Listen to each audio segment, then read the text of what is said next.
اعوذ باللہ من الشیطان الرجیم بسم اللہ الرحمن الرحیم الصلاۃ والسلام علی رسول کریم اما بعد۔ ناظرین، روحانی تجلی چینل کی طرف سے السلام علیکم۔ ناظرین، میں آج آپ کو ایک ایسی صورت حمل حب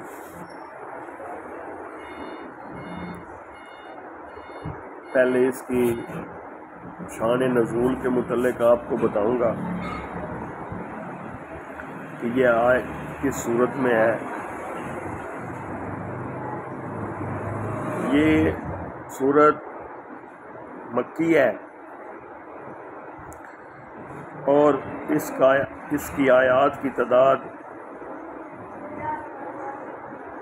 93 اور الفاظ کے لحاظ سے 1149 حروف ہیں، آیات، اور حروفوں کی تعداد 4799 ہے۔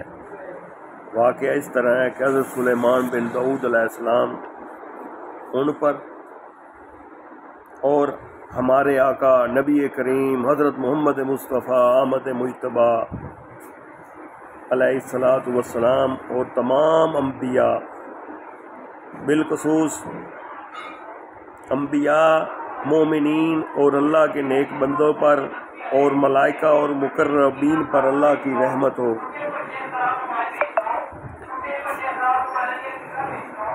بیت المقدس سے یمن کو جانے والی وادی کو نمل سے نکلیں اور سب کو ایک ہی بیابان میں لے گئے۔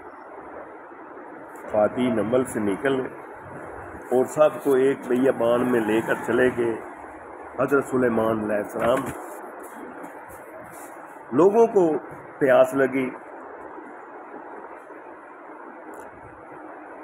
تو حضرت نے پانی کی درخواست گزار ہوئے، لوگ حضرت سے پانی کے لیے گزارش کی تو آپ نے ہدہد کو تلاش کیا۔ ہدہد ایک جانور ہے۔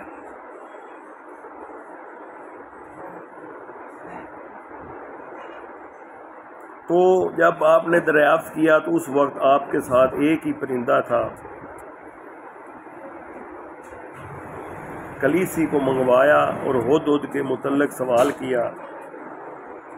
وہ پرندوں کا سردار تھا۔ اس نے جواب دیا کہ مجھے معلوم نہیں کہ وہ کہاں گیا ہے، مجھے اس سے نے کوئی حکم نہیں لیا۔ تو حضرت سلیمان نے ہدہد کی تلاش کے لیے بھی، کیونکہ ہدہد وہ پرندہ ہے جو جہاں چونچ مار کر یہ بتا سکتا ہے کہ پانی کہاں ہے، اللہ تعالیٰ نے اس کو ایک یہ بھی شرف بخشا ہے۔ اور جتنا بھی سخت لکڑ کا درخت ہو، جتنی سخت لکڑ ہو، وہ اپنی چونچ سے اس میں سوراخ نکال لیتا ہے، اس میں اپنا گھونسلہ بنا لیتا ہے۔ خیر، وہ ایک لمبی بات، ادھر جانے کا ہمارا جو اندرونی یہ مسئلہ ہے۔ تو پانی کی تلاش کے لیے ہدہد کا یہ کام مخصوص تھا، اور اگر کوئی پرندہ نافرمانی کرتا تو آپ اس کے غصے میں اس کے پر جو ہیں وہ اکھاڑ دیتے تھے۔ اب پانی کی تلاش کے لیے وہ ہوا ہوا میں اڑتا دیکھتا اور اس خطے پر گر پڑتا جہاں پانی ہوتا، وہ اپنی چونچ سے پانی کے مقام پر رکھتا۔ جنات جلدی سے اس کو کنویں کو کھود کے اور پانی نکال لیتے۔ اس سے جنات بھی پانی پیتے اس حوض سے، تالاب سے، اور انسانوں کے لیے بھی، اور پانی مشکیزوں میں اور برتنوں میں جمع کر لیا جاتا۔ جن بھی پانی پی لیتے، پھر وہاں سے وہ کوچ کر جاتا اور آگے چلتے، یہ وقت گزرتا۔ حضرت سلیمان کو بہت غصہ آیا اور فرمایا اس کو سخت سزا دوں گا، یعنی اس کے پر نوچ دوں گا کہ سال بھر وہ پرندوں کے ساتھ اڑ نہیں سکے گا، یا میں اس کو ذبح کر دوں گا۔ اس کے ساتھ حضرت نے ایک اور شرط بھی رکھ دی، فرمایا وہ میرے سامنے کوئی روشن دلیل حاضر پیش کرے گا تو مرادی، یا اس کی عذر کو میں قابل قبول، یا اس کی وضاحت پیش کروں گا تو میں اس کو معاف کروں گا۔ تو حضرت سلیمان نے بدستور، حضرت سلیمان کا دستور تھا کہ جب کسی پرندے کو وہ سزا دینا چاہتے تھے تو اس کے پر اکھاڑ دیتے، اس کو مونڈ دیتے، وہ پروں کے بغیر چھوڑ دیتے۔ اس کے بعد زیادہ دیر نہیں ٹھہرتے، سامنے سے ہدہد آ گیا۔ اس نے حضرت سلیمان علیہ السلام کو سلام کیا، تیرے متعلق سزا تجویز کی ہے، کہاں تمہاری شامت آ گئی ہے۔ مخبر نے کہا کہ ہدہد حضرت سلیمان کے سامنے جا کر کھڑا ہو گیا اور اپنی گردن جھکا کر بولا، آپ کی حکومت ہمیشہ رہے اور عمر ابدی ہو۔ اس نے بعد میں چونچ کو زمین میں گاڑا، حضرت سلیمان کی طرف سر سے اشارہ کرتے ہوئے کہنے لگا، آپ اس خطے کے علم نہیں ہیں، جو چیزیں خارج ہیں میں ان کو بھی معلوم کرتا ہوں۔ مراد یہ تھی کہ ایک ایسی بات آپ کو بتانے والا ہوں جو آپ کو جنوں نے بھی آپ کو نہیں بتائیں، اور ایسی خبر کہ آپ دنگ رہ جائیں۔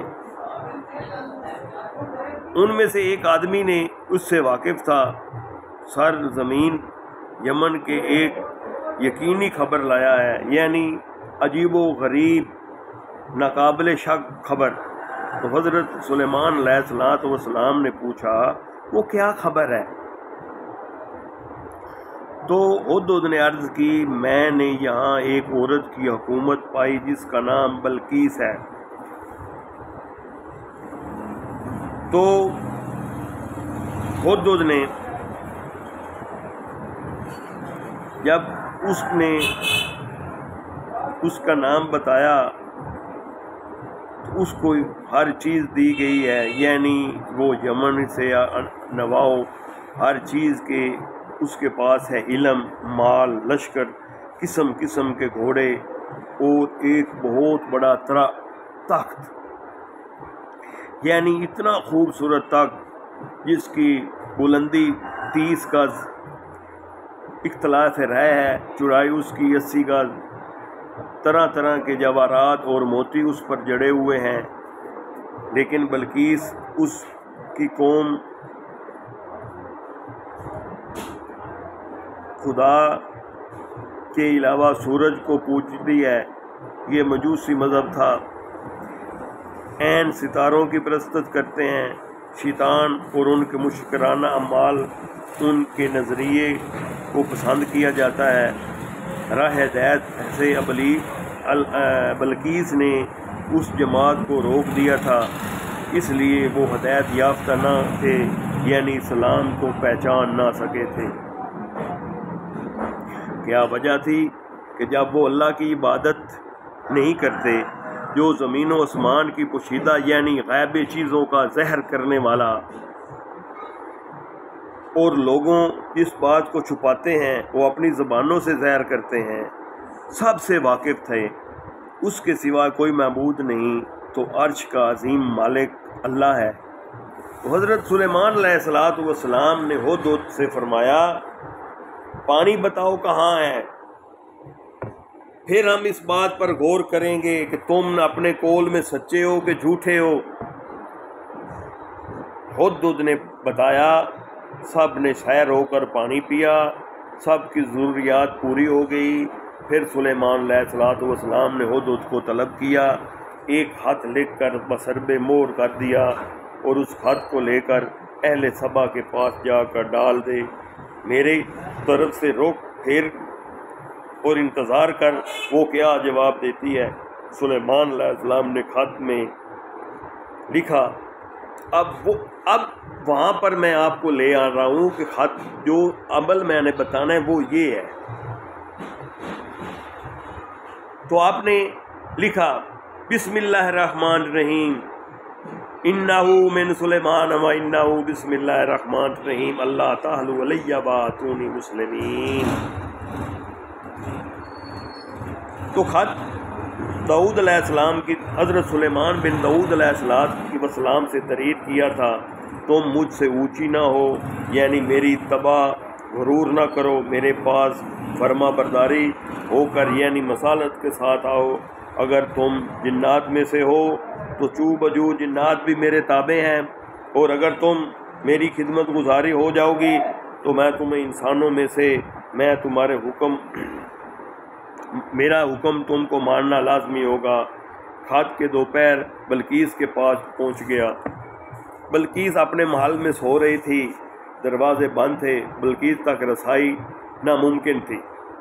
پہرے دار محل کے ارد گرد موجود تھے اور ان کے پاس اس قوم کے 12,000 سپاہی سردار تھے، عورتوں اور بچوں کے علاوہ ہر ایک سپاہی کے ماتحت 1,00,000 سپاہ، اور ہفتے میں ایک دن قوم معاملات اور ضروریات کا فیصلہ کرنے کے لیے باہر نکلتی تھی۔ سونے کی چارپائیوں اور تخت قائم تھے، حتیٰ کہ ہر قسم کی عیاش خود لوگ دیکھتے اور ان لوگوں نے دیکھ سکتے۔ جب کوئی آدمی کسی کام کے لیے درخواست کرتا تو سامنے جا کر جھک کر کھڑے ہو جاتے، بلکہ اس طرف نہیں دیکھتے تھے، پھر سجدہ کرتے، پھر سجدے سے سر اٹھاتے، جب تک ملکہ سر اٹھانے کی اجازت نہ دیتی تب تک کام وہ ہو چکا اور ضرورت ختم ہو چکی محل میں چلی جاتی۔ ایک ہفتے تک پھر اس میں کوئی نہیں دیکھتا کہ اس کا مالک بہت بڑا ہے۔ ناظرین، یہ میں نے ابھی آپ کو اس خط اور اس کے جو لوازمات ہیں، اگر وقت ملا تو میں آپ کو اس کے آگے آپ کو بتاؤں گا کہ اس میں آگے اس خط کا، یا آگے میں تھوڑا سا آپ کو بتاتا ہوں کہ جب ہدہد نے خط لے کر پہنچا، دروازہ بند تھا، چاروں طرف پہرے دار تھے، بلقیس تک پہنچنا کے لیے محل کے چکر کاٹے، پھر اس کو ایک روشن دان نظر آیا اور اس روشن محل میں پہنچا۔ وہاں سے 3 گز اونچے تک پر بلقیس چپکے سے سو رہی تھی، بدن پر 70 عورت کے علاوہ کوئی پردہ نہ تھا، بلقیس کا لباس خوب تھا۔ ہدہد نے خط لے کر ملکہ کے برابر تخت پر رکھ دیا اور اڑ کر روشن دان میں انتظار کر بیٹھ گیا کہ جب ملکہ اٹھے گی اور وہ دیکھے گی خواب بیدار ہو کر خط پڑھے گی۔ تو ملکہ نے جب خط پڑھا، روشن دان میں انتظار اس جواب کے لیے بیٹھا تھا۔ دیر ہوئی، ملکہ نے بیدار ہوئی، آخر سب زیادہ دیر ہو چکی تھی، تو ہدہد نے اتر کر چونک سے ملکہ کو ٹھوکر ماری اور اس سے خواب غفلت سے جو سو رہی تھی اس کو وہاں سے اٹھا دیا۔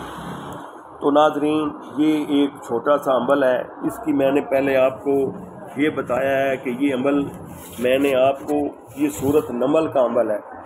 سورۃ نمل، اس کے درمیان میں یہ آیت ہے، اور اس کو آپ نے کیسے پڑھنا ہے، یہ آپ کے لیے عمل حب ہے، حب اور محبت کے لیے ہے، یہ جائز محبت کے لیے، میاں بیوی کے اختلافات، بہن بھائیوں میں اختلافات، والدین میں اختلافات، دوستوں میں اختلافات ہیں، تو محبت کے لیے یہ میں آپ کو وظیفہ بتا جا رہا ہوں۔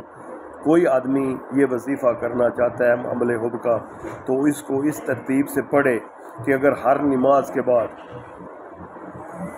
چاند ہے آج اتوار سے شروع کر دے، بلکہ اللہ کو یاد کرنے کی کوئی وقت کی قید نہیں ہے، لیکن اس کو پڑھنا اس طریقے سے ہے کہ جب آدمی پاک صاف کمرے میں بیٹھ کر اپنے اس مقصد کو تصور میں رکھ کر، جس مقصد کے لیے وہ پڑھنا چاہتا ہے، اگر بیوی کے ساتھ تعلقات اچھے نہیں ہیں تو اس کو سامنے رکھ کر پڑھے، بہن بھائیوں کے ساتھ اچھے تعلقات نہیں ہیں اس کو سامنے رکھے، دوستوں کے ساتھ معاملات خراب ہیں، لیکن یہ جائز مقصد کے لیے میں کامیابی ہوگی، یہ ناجائز مقصد کے لیے نہیں ہے کہ آپ کسی کو محبوب بنانا چاہ رہے ہوں اور اس کی عزت کے ساتھ کھیلیں، اس کے لیے عمل کارگر ثابت نہیں ہوگا۔ یہ قرآن کا معجزہ ہے اور آپ اس کو اچھے کاموں کے لیے استعمال کریں تو آپ کو یہ فائدہ ہوگا۔ جتنا اس کی آپ تعداد اس کو آپ پڑھیں گے، یہ پڑھنا اس طریقے سے ہے، بسم اللہ الرحمن، پہلے آپ نے درود شریف پڑھنا ہے، اس کے بعد آپ نے پڑھنا ہے بسم اللہ الرحمن الرحیم، انہ من سلیمان و انہ بسم اللہ الرحمن الرحیم اللہ تعالی علیہ وآتونی مسلمین۔ یہ آپ نے اس ترتیب سے پڑھتے رہنا ہے، کم از کم 100 مرتبہ، 101 مرتبہ پڑھ لیں ہر نماز کے بعد، اور آپ کو یہ بہت فائدہ ہوگا۔ آپ اول آخر درود شریف پڑھیں۔ امید ہے کہ آپ کو یہ میری چھوٹی سی کاوش پسند آئے گی ہوگی، اور اگر آپ میرے چینل پر نئے ہیں اور میرے چینل کو لائک کریں اور سبسکرائب کریں، شکریہ۔ وما علینا الا البلاغ۔